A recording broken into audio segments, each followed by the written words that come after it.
You have a dark side right now, reading this. There's a part of you that you've been taught to suppress, to be ashamed of, to pretend doesn't exist. A part that's selfish, aggressive, destructive, power-hungry. A part that wants what it wants without apology. And you've spent your entire life trying to kill it, to be a good person, to be nice, to be acceptable, to be the version of yourself that society approves of. But here's what nobody told you. That dark side isn't your enemy. It's your power source. And by trying to destroy it, you've been cutting yourself off from the very thing that could make you formidable. Friedrich Nietzsche understood something that modern culture has completely forgotten. Your darkness isn't something to be eliminated. It's something to be harnessed, integrated, channeled into something powerful. He didn't believe in being a good person in the conventional sense. He believed in being a complete person, which means acknowledging and using every part of yourself, including the parts that make nice people uncomfortable. The sanitized, domesticated, perpetually pleasant version of you that society wants. That's not your authentic self. That's a neutered version designed to make you safe, compliant, and weak. Your authentic self includes the rage, the ambition, the ruthlessness, the desire for dominance. And until you stop running from those parts and learn to harness them, you'll never access your full power. Today I'm going to show you how to do what Nietzsche understood, how to integrate your shadow, harness your darkness, and become dangerously whole. This isn't about becoming evil, this is about becoming strong. Let's begin. The first truth. Your anger is power. Waiting to be directed. Let's start with the most obvious element of your dark side, anger. You've been taught that anger is bad, that good people don't get angry, that being angry means you're out of control, immature, or toxic. Nietzsche would say that's complete nonsense designed to keep you weak. Anger is power, raw, undiluted power. It's energy, it's fuel, it's your system telling you that something needs to change and giving you the force to change it. But modern culture has trained you to suppress it, to feel guilty about it, to apologize for it. You're supposed to be calm and rational and measured at all times. Any display of anger is seen as a loss of composure, a failure of emotional regulation. This is domestication. This is society neutering you. Because angry people are dangerous. Angry people push back.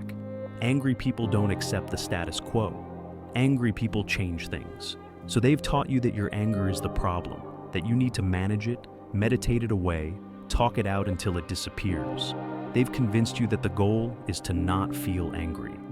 But here's what Nietzsche understood. The goal isn't to eliminate anger. The goal is to harness it, to use it, to channel that raw energy into purposeful action. Think about the things you're angry about right now. Maybe you're angry about how you've been treated. Maybe you're angry about your current circumstances.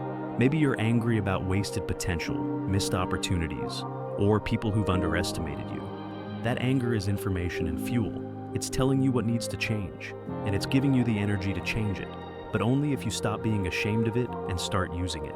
The weak response to anger is suppression. Pretend you're not angry. Tell yourself you shouldn't feel this way. Meditate until you're calm and accepting. This is what society wants you to do. Stay calm, stay manageable, stay weak. The strong response to anger is direction. You're angry about your circumstances? Good. Use that anger as fuel to change them. You're angry about how someone treated you? Good. Use that anger to set boundaries and demand better.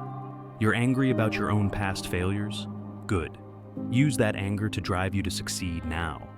Nietzsche didn't suppress his anger at mediocrity, at slave morality, at the decay of values he saw around him. He channeled it into some of the most powerful philosophy ever written. His anger fueled his work. His rage at weakness became his strength. Stop trying to be the calm, rational, never angry person that makes everyone comfortable. That person is defanged. That person is safe. That person is powerless. Start harnessing your anger. Feel it fully, then direct it. Channel it into your work, into setting boundaries, into pushing yourself harder, into building what needs to be built and destroying what needs to be destroyed. Your anger isn't the problem. Your suppression of it is. Stop meditating away your power and start weaponizing it. The second truth, your selfishness is self-preservation, not sin. Here's another part of your dark side you've been taught to hate: your selfishness, your desire to prioritize yourself, your unwillingness to sacrifice yourself for everyone else's needs. You've been programmed since childhood that being selfish is the ultimate moral failing. Good people are selfless. Good people put others first. Good people sacrifice their own needs for the greater good. Nietzsche would tell you this is slave morality designed to make you a servant to everyone else's agenda. Here's the reality. You have needs, you have desires, you have goals and dreams and limited time and energy. And prioritizing yourself isn't selfish in any negative sense. It's basic self-preservation and self-respect. But you've been so thoroughly conditioned to feel guilt about putting yourself first that you sacrifice yourself constantly. You say yes when you mean no. You prioritize everyone else's needs over your own. You give and give and give until you're depleted, and you call this being a good person. Nietzsche would call it being a doormat. Your selfishness, your desire to protect your time, your energy, your resources, your mental health, isn't a character flaw. It's self-respect. It's recognizing that you're valuable and your priorities matter. Think about how often you betray yourself to avoid being called selfish. How often you do things you don't want to do because saying no would make you seem self-centered. How often you sacrifice your own goals because prioritizing them would appear selfish. You're killing yourself to avoid a label that slave morality uses to keep you compliant. Here's what Nietzsche understood. The strong person is appropriately selfish. They protect their time, their energy, their focus. They prioritize their own growth and goals. They say no to things that don't serve them. They refuse to sacrifice themselves on the altar of other people's expectations. And yes, weak people call this selfish, because weak people need you to be selfless so they can use you. They need you to prioritize them so they can benefit from your sacrifice. They need you to feel guilty about self-prioritization so you'll keep serving their needs. But the strong person doesn't care. They understand that you can't pour from an empty cup, that you can't help anyone if you're depleted. That self-preservation isn't selfishness, it's sanity. Start embracing what they call selfishness. Protect your time fiercely. Prioritize your goals unapologetically. Say no without guilt. Invest in yourself before you invest in everyone else. The people who call you selfish for having boundaries are the people who benefited from you having none. Let them be upset. You don't need people in your life who require your self-betrayal to be satisfied. Your selfishness is your power to choose yourself. Stop apologizing for it and start wielding it. The third truth. Your desire for power is natural, not evil. Let's talk about something that really makes people uncomfortable. Your desire for power, your ambition, your desire to dominate, to win, to be superior, to have control over your circumstances, and yes, sometimes over others. You've been taught this desire is evil, that wanting power is morally corrupt, that good people are humble and content with whatever they have, that ambition is greed and desire for dominance is toxic. Nietzsche would say, you've been lied to by people who want you weak and manageable. He understood that the will to power is fundamental to human nature. It's not evil, it's not corrupt. It's the basic drive to overcome obstacles, to grow, to exert your will on the world, to become more than you currently are. Every meaningful thing humans have ever created came from the will to power.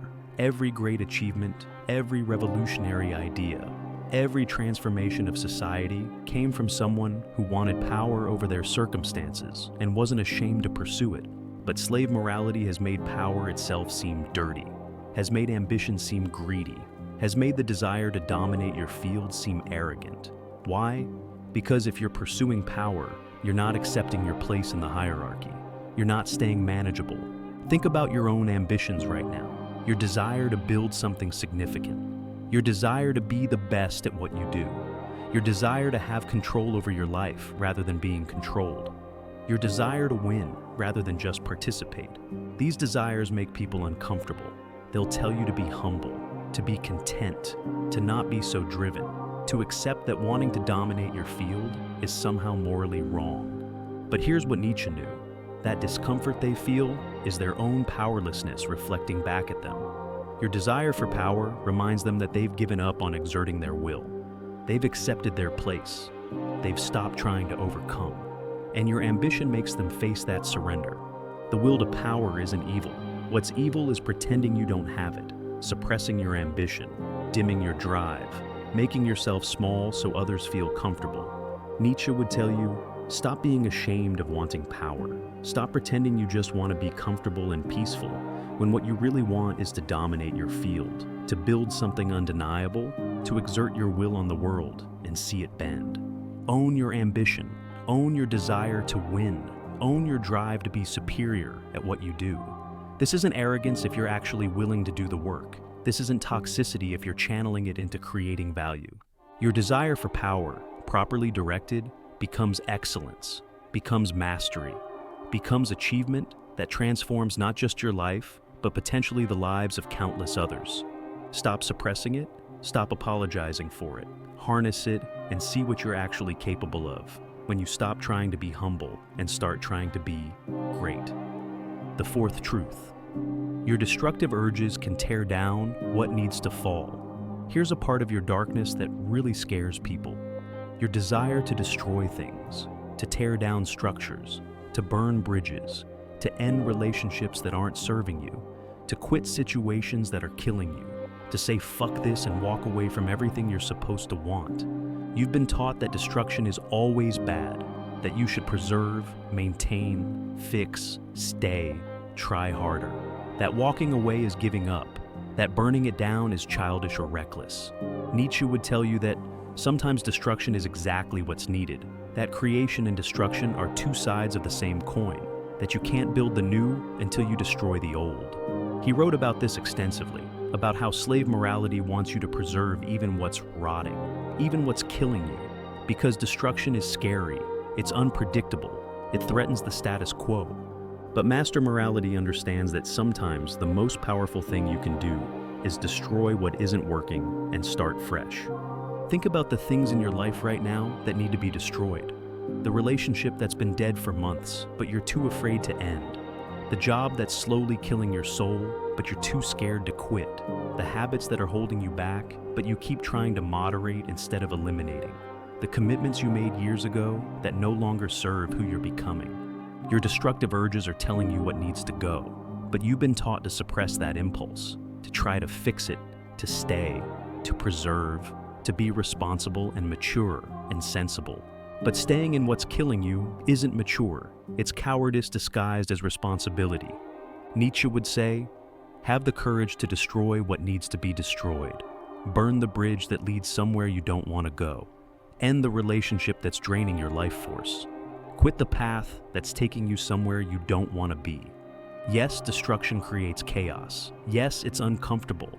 Yes, people will call you reckless or impulsive or irresponsible. But creation requires destruction. You can't build your real life until you destroy the fake one you've been performing. You can't become who you're meant to be until you destroy who you've been pretending to be. Your destructive urges aren't pathological. They're your authentic self, trying to clear space for what you're actually meant to build. Stop being afraid of them. Stop suppressing them. Start channeling them purposefully. What needs to be destroyed in your life right now? What needs to end so something better can begin? What bridge needs to be burned so you stop being tempted to go backward? Destruction isn't always negative. Sometimes it's the most creative thing you can do. The fifth truth, your shadow contains your greatest strengths in embryo. Here's what Nietzsche understood that modern psychology is only beginning to grasp. The traits you've suppressed, the parts of yourself you've been taught to hate, the aspects of your personality you've pushed into the shadow. Those aren't just liabilities. They're your greatest strengths in underdeveloped form. Your aggression, properly channeled, becomes assertiveness and the ability to advocate for yourself. Your selfishness, properly understood, becomes healthy boundaries and self-respect. Your manipulative tendencies, redirected, become strategic thinking and persuasion. Your cruelty, refined, becomes the ability to deliver hard truths and make difficult decisions. Every dark trait has a light application, but you've been so busy trying to eliminate these traits that you've never learned to harness them. Think about the parts of yourself you're most ashamed of, the parts you hide from others and sometimes from yourself, the thoughts you have that you'd never admit to anyone. The desires you suppress because they seem wrong or dark or unacceptable. What if those aren't flaws to be eliminated, but powers to be developed? Your tendency to be controlling. That's leadership ability in embryo. It needs to be refined, channeled, made about vision rather than fear. But the underlying drive to impose order and direction is valuable. Your jealousy and competitiveness, that's drive and ambition showing up in distorted form. Instead of trying to become someone who never feels competitive, learn to channel that competitive energy into pushing yourself rather than resenting others.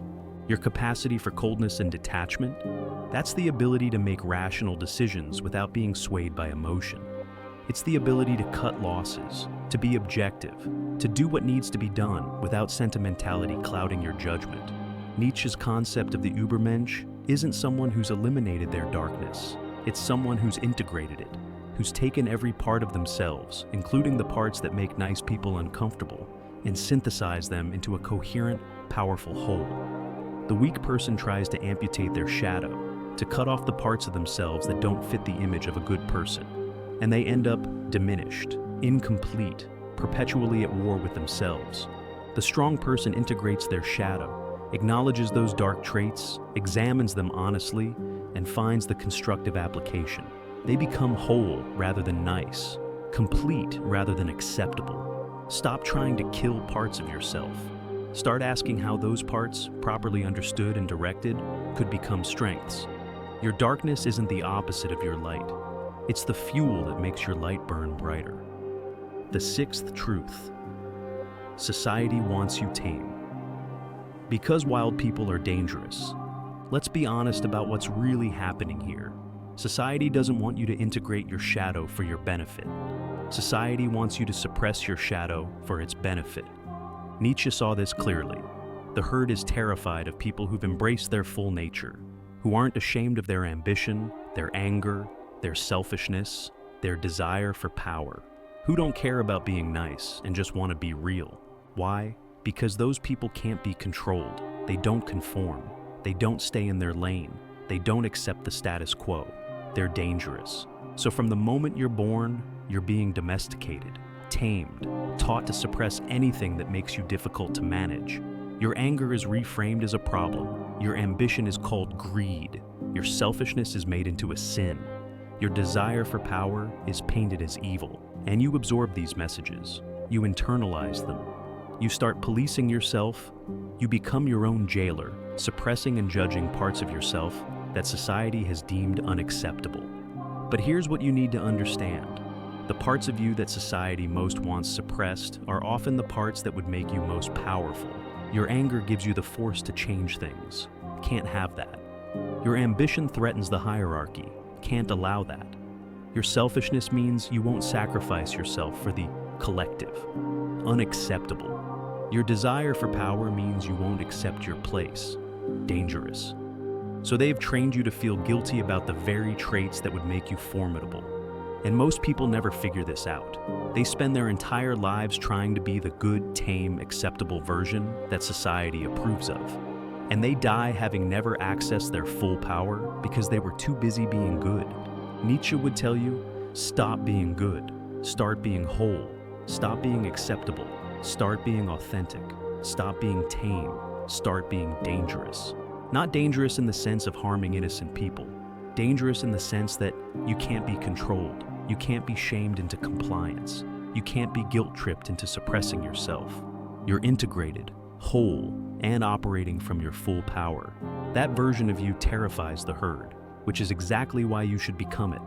The path forward. Integration, not elimination. So here's what you need to understand about harnessing your dark side. This isn't about becoming evil. This isn't permission to be a selfish asshole who hurts people. This is about integration, not elimination. Nietzsche's path to true strength isn't about killing your darkness. It's about incorporating it into a more complete version of yourself. Your anger exists. Denying it doesn't make it go away. It makes it leak out in passive-aggressive ways or build until it explodes. But integrating it means acknowledging it, understanding what it's telling you, and channeling it into purposeful action. Your selfishness exists. Pretending to be selfless just makes you a doormat who resents everyone. But integrating it means having healthy boundaries, protecting your time and energy, and prioritizing yourself appropriately. Your desire for power exists. Suppressing it just makes you resentful of others who pursue their ambitions. But integrating it means channeling that drive into mastery, into building something meaningful, into becoming excellent at what you do. Your destructive urges exist. Ignoring them means you stay stuck in situations that are killing you. But integrating them means having the courage to end what needs to end so you can build what needs to be built. This is the work that Nietzsche was pointing toward. Not becoming a saint who's transcended all darkness, but becoming a complete human being who's integrated all aspects of themselves into a coherent whole. The process starts with honesty. Stop pretending you don't have these dark traits. Stop being ashamed of them. Acknowledge them. Look at them clearly. Then ask, what is this trait trying to tell me? What need is it serving? What would the constructive application of this energy look like? Your anger might be telling you that you've accepted unacceptable treatment for too long. The constructive application is setting boundaries and demanding better. Your selfishness might be telling you that you've been sacrificing yourself to the point of depletion. The constructive application is appropriate self-prioritization. Your desire for power might be telling you that you're capable of more than you're currently attempting. The constructive application is ambitious pursuit of mastery. This is the path. Not elimination of your shadow, but integration of it. Not becoming nice, but becoming whole. Not being tame, but being complete. Nietzsche's warning. The cost of staying split. Let me tell you what happens if you don't do this work. If you keep suppressing, denying, and trying to eliminate your dark side, you stay weak. Not weak in the sense of being kind or gentle. Weak in the sense of being incomplete, operating at a fraction of your capacity because you've amputated major parts of yourself. You stay at war with yourself. Part of you wants things that another part has been taught to condemn. You spend enormous energy suppressing, policing, and judging yourself. Energy that could be going toward actually building something. You stay resentful of people who pursue their ambitions without shame, of people who prioritize themselves without guilt, of people who've integrated their darkness and become powerful while you're still trying to be good. You stay powerless, because power requires access to all of yourself. Your anger, your ambition, your ruthlessness, your willingness to destroy what needs destroying. Without those, you're fighting with one hand tied behind your back. And at the end of your life, you realize you never became who you were capable of becoming, because you spent your whole life trying to be who society said you should be. Trying to be good instead of whole. Trying to be acceptable instead of authentic. That's the cost. That's what Nietzsche was trying to save you from. The alternative, become dangerously whole. The alternative is what Nietzsche called self-overcoming, becoming more than you currently are by integrating everything you currently are. This means acknowledging your darkness, your anger, your selfishness, your ambition, your destructive urges, all of it. Looking at it honestly without judgment, then learning to harness it, to direct it, to use it as fuel rather than fighting it as an enemy. The person who's done this work is formidable. They're not trying to be nice or good or acceptable. They're just completely themselves, all of themselves, the light and the dark integrated into a coherent whole. They're angry when anger is appropriate, and they use it to create change.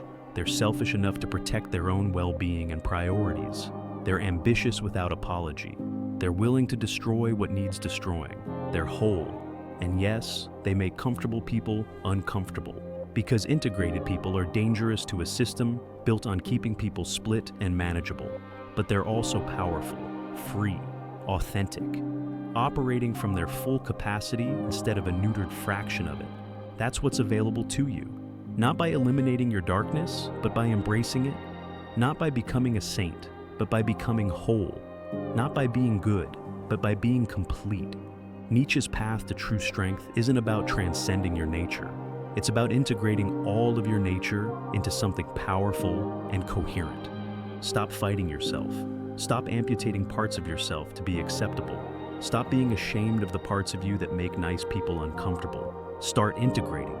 Start harnessing. Start becoming dangerously whole. Your darkness isn't your enemy, it's your power source. Stop trying to kill it and start learning to use it. That's the path. That's the work. That's how you harness your dark side and become truly strong. Now, go become what you're capable of becoming. All of it, light and dark, integrated and whole. The world doesn't need more nice people. It needs more complete people. Become complete.